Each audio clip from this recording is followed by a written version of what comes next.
Today, we're looking at a murder case sparked by a chat on the Grindr app. Infidelity and relationships can cause immense pain and tears, not just for those directly involved, but also for their loved ones. Betrayed partners often feel deep hurt, distrust, insecurity, and self-questioning. They may experience anger, depression, and confusion about the future of their relationship. However, in some cases, the person betrayed in love can become uncontrollable and not hesitate to perform cruel acts of revenge. In today's case, a student is alleged to have murdered his boyfriend in bed after discovering messages indicating his sexual interest in other men and that he had been unfaithful. The jealous murderer, who had previously butchered his family's crested parrot by depriving it of life in a rage. To learn more about this theory and details related to the case, please watch the video on the channel. Our case today occurred in Newcastle, a city in the northeast of England renowned for its vibrant center with a rich history, diverse culture, and unique architecture. Along the River Tyne, Newcastle boasts iconic landmarks like the ancient Newcastle Castle and the striking Millennium Bridge, showcasing the city's blend of heritage and modernity. With a bustling harbor, world-class museums, and lively nightlife, Newcastle is very popular with tourists. It is also home to Northumbria University, a leading educational hub with a diverse learning environment and multidisciplinary research opportunities. One of the eager students here and the unfortunate victim in our case today is Jason Brockbanks, 24, a student at Northumbria University located in Newcastle, originally from Whitehaven, Cumbria. He found the combination of the bustling city and the natural scenery of the area to be an ideal environment. He had a bright and promising future ahead of him. Jason's parents are very proud of their son and describe him as a person with a gentle soul, kind-hearted, and always avoiding trouble and violence. Jason had a big heart and a deep passion for life. He was always looking for opportunities to explore and experience new things. For Jason, 2022 was a year of ambitions and big plans that he wanted to achieve. Jason was always passionate and dedicated to his studies, as it was the fastest way to achieve his dreams. While Jason was enjoying his student life and passion for learning in June 2022, he met Aaron Roy, a young man. They quickly established a romantic relationship, and this changed both of their lives. However, not much is known about Aaron's life, but one thing is certain. He is 21 years old, 3 years younger than Jason. Aaron lives in Sunderland with his parents. Upon delving deeper into Aaron's past, a dark understanding begins to emerge. In June 2020, when Aaron was just 18 years old, he was sentenced to 12 weeks suspended imprisonment and 12 months probation for causing unnecessary harm to a protected animal. This arose after his family kept a crested parrot as a pet at home. And on January 11, 2020, Aaron exploded in rage for some reason and killed the poor parrot by inflicting deep wounds on its neck. To vent his anger, the police were called to the scene, and that's when they discovered the parrot's body. Aaron was charged with killing the bird. This cruel act indicates that Aaron harbors a dark and vicious side, clearly displayed in his treatment of animals. Perhaps more worryingly, that cruel act marks a starting point for Aaron's cold and negative thoughts from his teenage years. Frighteningly, as he grows up, he may continue more terrifying actions, possibly even becoming a serial killer. His cruel behavior towards the parrot is just a sign of the deep, dark sides in his mind and soul. When interrogated by the police, Aaron merely stated that the bird was just a bird, not enough to make him a criminal, and he felt undeserving of a suspended sentence. However, his actions show a lack of understanding and respect for the lives and rights of other beings. This raises an important question about Aaron's character and ethics. Based on the information we have gathered, Aaron had 2 romantic relationships in the past, one of which was with Jonathan. Jonathan reported that after drinking, Aaron often became uncontrollable, jealous, possessive, and had a tendency towards terrifying violence. Previously, Aaron had threatened to kill Jonathan and members of his family, instilling fear in Jonathan and causing him to decide to end the relationship. Jonathan also mentioned that when Aaron was drunk, Almost anything could make him angry. Although Jonathan did not explicitly label Aaron as violent, he called Aaron an alcoholic and said he often drank a bottle of gin every night. Jonathan also mentioned Aaron's excessive jealousy and possessiveness, which other ex-partners of Aaron also confirmed. Aaron had a habit of checking his partner's phone for evidence of infidelity while they were asleep. If he found anything suspicious, he would become angry. I believe that a loving relationship should be based on trust and respect. If your partner continuously checks your phone and interferes in your private life, it indicates they do not trust you. Such a relationship will gradually become toxic. Although we do not have detailed information about Aaron's life until he grew up, the information above has revealed a lot about his personality. Aaron tends to be suspicious, quick-tempered, and highly controlling, especially when he drinks. As mentioned above, he was even willing to take the life of an innocent creature for an insignificant reason. Finally, the concerns about Aaron's criminal behavior eventually became a reality. On September 25, 2022, after 3 months of dating, Aaron and Jason decided to meet at Jason's place on Mansion Street, now Howard, in Newcastle. Aaron arrived around 10:15 p.m., and for the next 2.5 hours, they relaxed and drank merrily. After midnight, they left town to visit bars and clubs in Newcastle's Pink Triangle, an area thriving and geared towards the LGBTQ+ community. Around 3:15 a.m. on Saturday, September 24th, Aaron and Jason left Powerhouse nightclub on Westmoreland Road and walked back to Jason's place at Mansion. The walk took about 25 minutes and was recorded by security cameras. During this journey, they held hands. However, before returning to Jason's place, the atmosphere changed and became tense. The reason was a message Jason received on Grindr, a dating app for gay men. Aaron, who was possessive, discovered this. Jason denied everything before Aaron arrived. Jason had messaged several people on Grindr and likely met someone from the app. Because Aaron had been drinking and could not control his anger, he walked quickly and left Jason behind. Jason followed suit. Jason sat on a low wall to smoke before heading back to his place. While he was sitting there, Aaron approached again and kicked his left knee, an incident captured by the security camera. Then Aaron took the keys from Jason and entered apartment number 52, closing the door behind them.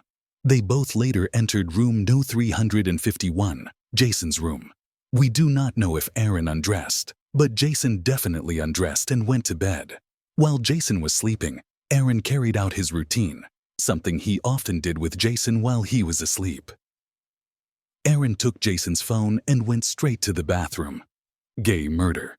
He began scrolling through the Grindr messages he found, then used his own phone to video record evidence showing Jason had cheated. Aaron could not wait until the next morning to confront Jason, his anger still unabated after obtaining this evidence.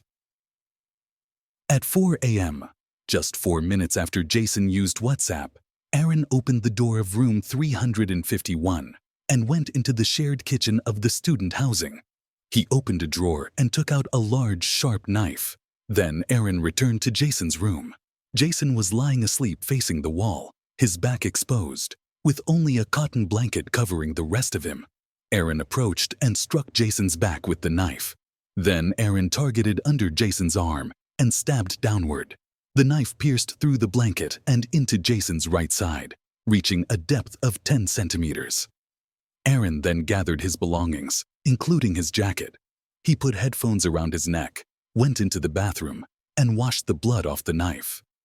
Afterwards, he went into the kitchen and placed the knife back in the drawer, as if nothing had happened.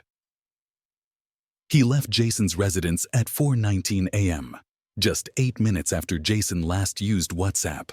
Aaron did not even care whether Jason was alive or not. He calmly left after unleashing all his anger on Jason. After the tragic event, the CCTV system captured Aaron walking to Newcastle Central Station. He was listening to music through headphones, seemingly detached from the world around him, a usual behavior for him. Early the next morning, Aaron took a taxi back to Mayfield Road in Sunderland, where he lived with his parents, arriving at precisely 5 a.m. Upon entering the house, Aaron began texting and calling a friend. At 5 a.m., he texted a friend named Wesley, saying he was in trouble and asking Wesley to call him. He continued by saying he had an argument with his boyfriend. Meanwhile, back at the mansion apartment, Jason was bleeding so heavily that the cotton blanket on his bed turned red.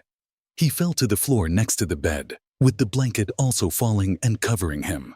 In pain but trying to find his phone, which he did not realize was not there, Jason attempted to stand and make his way to the bathroom, but collapsed again and bled more profusely inside the shower stall. Had Jason received help, he might have survived. Unfortunately, no one was aware of the horrific situation, and it was unimaginable to anyone. Jason was eventually found 3 days later, on the afternoon of Tuesday, September 27th. His parents emailed the accommodation manager to check on Jason's room. The manager knocked but received no response, so she used a master key to open the door. Upon entering, she saw the nightclothes on the carpet. She also noticed bloodstains on the doorframe, leading to the private bathroom. When she opened the bathroom door, she was horrified by the sight. Jason's body lying in the shower stall with his legs sticking out. The manager immediately called the police on September 29, 2022, just 6 days after Jason's murder, and only 2 days after his body was discovered. Aaron was arrested. The police told him, "Nothing is going to happen to you, but you need to stay here with us. You are under suspicion of murder."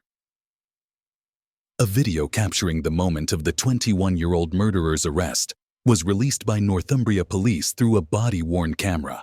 The video starts with officers in body armor calling the murderer's name, shouting, "Aaron, police, come down." As he appears at the top of the stairs, one officer orders, "Please put your hands where I can see them and slowly come down towards me." As the stunned murderer wearing a robe walked down the stairs, he was then arrested, and an officer warned him, "Nothing is going to happen to you, but do not move from where we're holding you." Aaron firmly denied committing the crime. Before his arrest, Aaron was known to have had a mental health evaluation, which concluded that he did not suffer from schizophrenia. Despite whatever actions he took on that fateful day, during the 6 days following the murder, he spent time trying various ways to escape responsibility for the crime. During his interrogation, Aaron consistently lied to mislead the police about what had happened in room 351. He and Jason had been dating for 3 months after meeting on Grindr. Aaron admitted to the police that he had used his phone to record a video showing that he was viewing messages on Grindr from other men on Jason's phone just minutes before the murder took place. Aaron claimed that Jason became angry after being accused of infidelity and attacked him violently. He recounted that Jason attacked him first, and he only defended himself by grabbing a knife he accidentally found on the table. Aaron felt enraged when Jason called him a psychopath, and the conflict escalated when Jason hit him.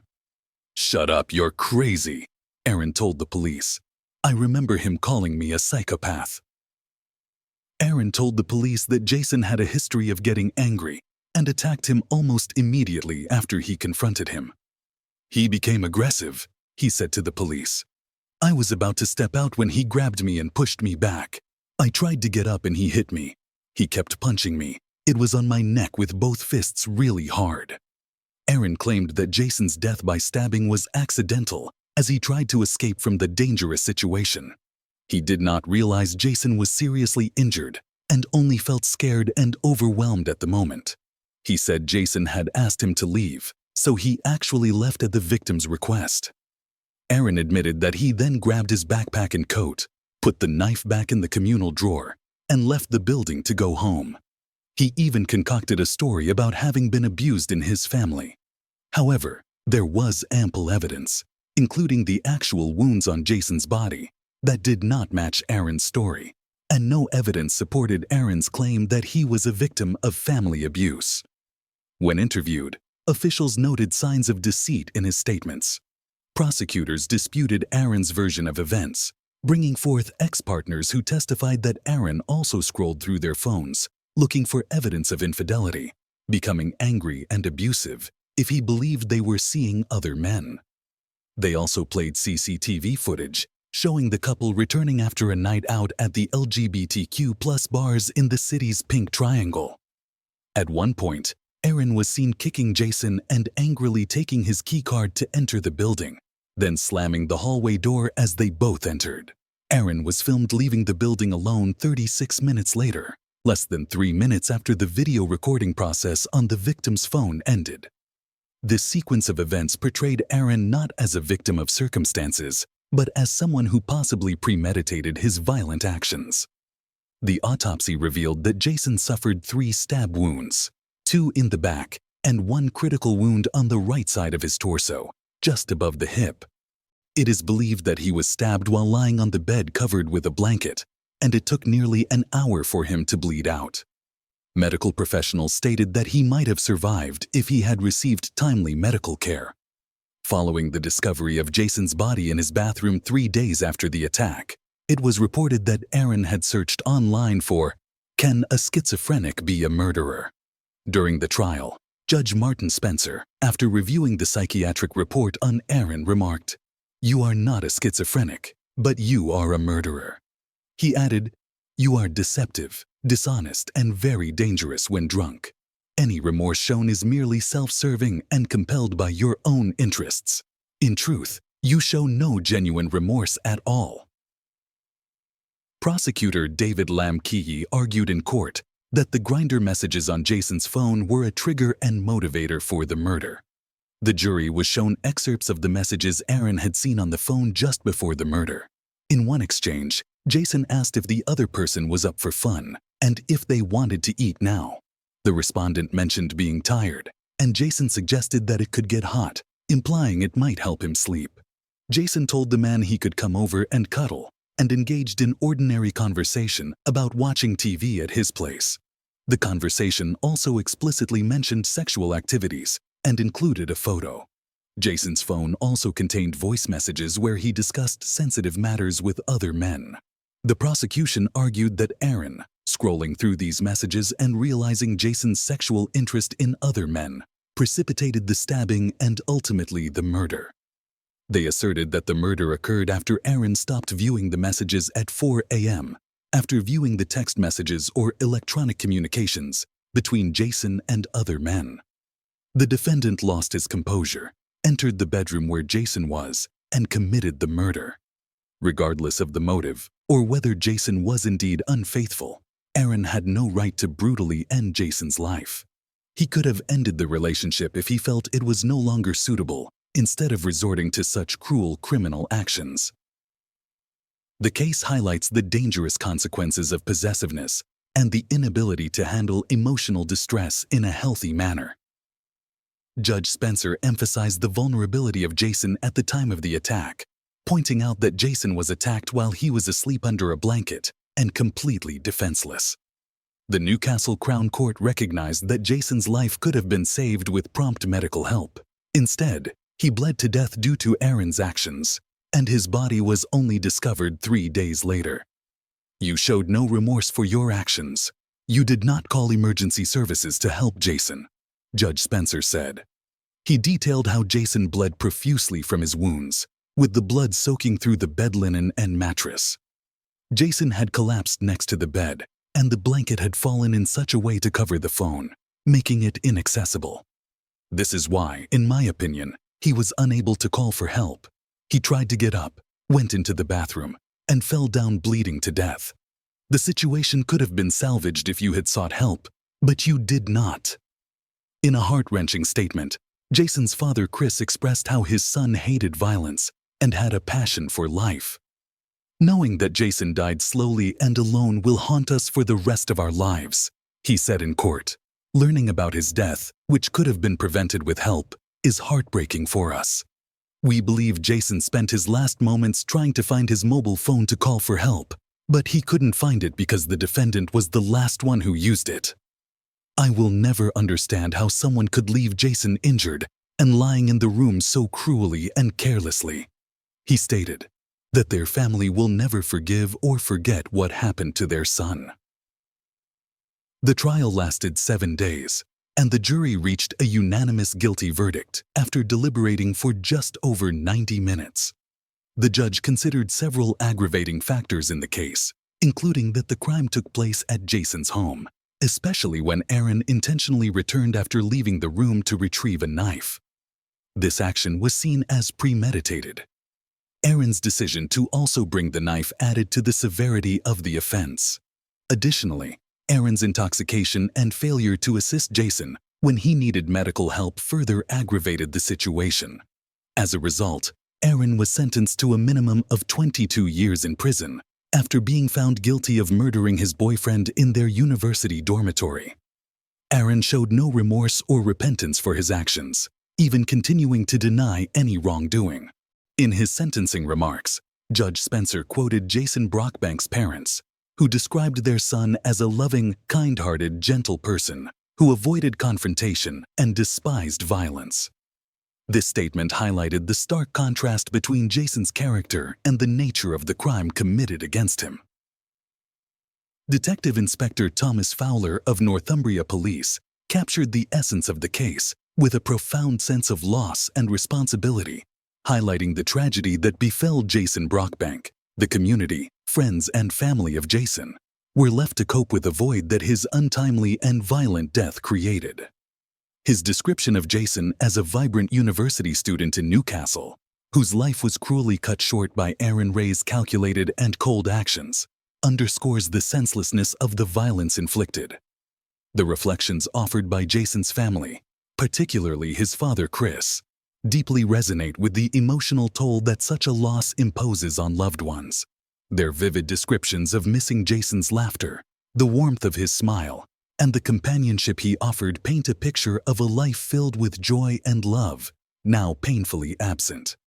Their suffering extends beyond the loss, touching every family celebration and milestone, which now serves as a reminder of their grief.